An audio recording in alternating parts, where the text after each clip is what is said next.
तो गाइस जो मैं आपको प्रोटीन्स का बता रही थी, मैंने पिछली वीडियो में आपको ग्लोबुलर प्रोटीन के बारे में पढ़ाया था। अब मैं आपको फाइब्रस प्रोटीन के बारे में पढ़ाऊंगी। ठीक है, देखिए प्रोटीन के 3 टाइप थे, सिंपल प्रोटीन और कॉन्जुगेटेड प्रोटीन और डेरिवेटिव प्रोटीन। सिंपल प्रोटीन में ग्लोबुलर प्रोटीन मैंने आपको पढ़ा दिया। मैं आपको फाइब्रस प्रोटीन पढ़ाऊंगी। फाइब्रस प्रोटीन क्या होती है? ये वाटर में इनसॉल्युबल होती है, ये है ना, स्ट्रक्चरल प्रोटीन होती है जो जंतुओं के शरीर में की रचना में प्रमुख भाग लेती है। फाइब्रस प्रोटीन जैसे कि हमारे कनेक्टिंग टिश्यू हैं, टेंडन है, कार्टिलेज हैं, है ना, बोन्स है आदि की, कोलेजन, इलास्टिन, रेटिकुलिन प्रोटीन जैसे कि त्वचा है, सिंग हैं, सिंग जो होते हैं एनिमल्स के, नाखून्स हैं, पंख हैं, बालों की केराटिन प्रोटीन, रेशम की फाइब्रिन, है ना, मसल्स की एक्टिन और मायोसिन, ब्लड के थक्का बनाने वाली फाइब्रिन प्रोटीन आदि फाइब्रस प्रोटीन का एग्जाम्पल है। इनके अणु लंबे धागेनुमा और संकुचनशील होते हैं। ठीक है, अब मैं आपको बताती हूँ कॉन्जुगेटेड प्रोटीन। कॉन्जुगेटेड प्रोटीन्स में आते हैं, कॉन्जुगेटेड का मतलब होता है जो संयुक्त प्रोटीन, जो किसी 2 चीज़ों से मिलकर बनी होगी, ऐसी प्रोटीन, यानी जिसकी फॉस्फोप्रोटीन, ऐसी प्रोटीन फॉस्फोरिक एसिड और प्रोटीन से मिलकर बनी होती है, जैसे कि casein protein. Nucleoprotein, nucleic acid और हिस्टोन की, है ना, की प्रोटीन। ठीक है, ग्लाइकोप्रोटीन यानी कार्बोहाइड्रेट एवं प्रोटीन की यौगिक। ग्लाइको का मतलब कार्बोहाइड्रेट, है ना, और क्रोमोप्रोटीन, क्रोमो का मतलब होता है कलर, है ना, प्रोटीन्स एवं रंगा पदार्थों की यौगिक। और लाइपोप्रोटीन, लाइपो का मतलब होता है लिपिड्स और प्रोटीन।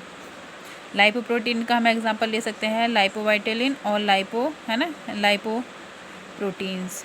डेरिवेटिव प्रोटीन क्या होती है? ये सरल या बंद प्रोटीन के अधूरे जल अपघटन से बनी पॉलीपेप्टाइड श्रृंखला होती है, जो प्रोटीन की पाचन प्रक्रिया में भाग लेती है। ठीक है, इन्हें प्रोटियोजेज एंड पेप्टोन्स कहते हैं। डेयरी प्रोटीन में आता है, जैसे प्रोटीन्स टूटेगी, फिर ये प्रोटीएजेस में, पेप्टोन्स में टूटती है, फिर पेप्टाइड में टूटती है, फिर अमाइनो एसिड सबसे छोटी यूनिट होती है। सबसे बड़ी यूनिट प्रोटीन, जैसे इसमें बताया गया है, प्रोटीन के अधूरे जल अपघटन से बनी छोटी पॉलीपेप्टाइड श्रृंखलाएं होती हैं जो प्रोटीन की पाचन प्रक्रिया में बनती हैं। इन्हें हम प्रोटीएजेस एंड पेप्टोन्स कहते हैं।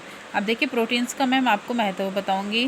प्रोटीन एक तरह से कोलाइडल प्रोटीन, यानी कोलाइडल फॉर्म बनाती है प्रोटीन। जो हमारा साइटोप्लाज्म होता है, जीव द्रव्य होता है, उसमें प्रोटीन एक तरह से कोलाइडल फॉर्म बनाती है ना। स्ट्रक्चरल प्रोटीन हमारी बॉडी की स्ट्रक्चरल ग्रोथ, हमारी बॉडी के डेवलपमेंट में मदद करना, ठीक है, वो प्रोटीन का काम होता है। एंजाइमेटिक प्रोटीन, देखिए सभी एंजाइम्स जो होते हैं वो प्रोटीन्स के बने होते हैं। एंजाइम्स क्या करते हैं? हमारी बॉडी की जो मेटाबॉलिक एक्टिविटी होती है उसको कंट्रोल करते हैं, किसी भी केमिकल रिएक्शंस में पार्टिसिपेट करते हैं। ठीक है, और सेल्फ अनचेंज रहते हैं, और बाकी क्या करते हैं? केमिकल रिएक्शन को होने में मदद करते हैं। रेगुलेटरी प्रोटीन, हमारे जो सारे हार्मोन्स होते हैं वो प्रोटीन के बने होते हैं। हार्मोन्स भी हमारी बॉडी की फिजियोलॉजी, हमारी बॉडी की ग्रोथ को कंट्रोल करते हैं। न्यूट्रिएंट प्रोटीन का मतलब होता है जब हमारी बॉडी में एक तरह से कभी ऊर्जा की कमी पड़ जाती है तो कभी तो प्रोटीन के टूटने से भी हमें ऊर्जा का उत्पादन होता है। ट्रांसपोर्ट प्रोटीन में आता है। ट्रांसपोर्ट प्रोटीन में, जैसे ट्रांसपोर्ट से समझ रहे होंगे, जैसे कि हमारे ब्लड में हीमोग्लोबिन पाई जाती है, वो क्या करती है? ऑक्सीजन और O2 और CO2 का ट्रांसपोर्ट करती है। तो जो हीमोग्लोबिन होती है ना, हीमोग्लोबिन के साथ बाइंड करती है प्रोटीन, तो ये भी एक तरह से परिवहन प्रोटीन का काम करती है। डिफेंस प्रोटीन मतलब कि जो रोगों से लड़ने के लिए जो प्रोटीन बनती है, जैसे कि वो इम्यूनोग्लोबुलिन प्रोटीन, है ना, एंटीबॉडी वगैरह। डिफेंस प्रोटीन हो गया। न्यूक्लियो प्रोटीन मतलब कि जो हमारी न्यूक्लिक एसिड की प्रोटीन होती है। हिस्टोन प्रोटीन जेनेटिक मटेरियल के साथ जुड़ी रहती है।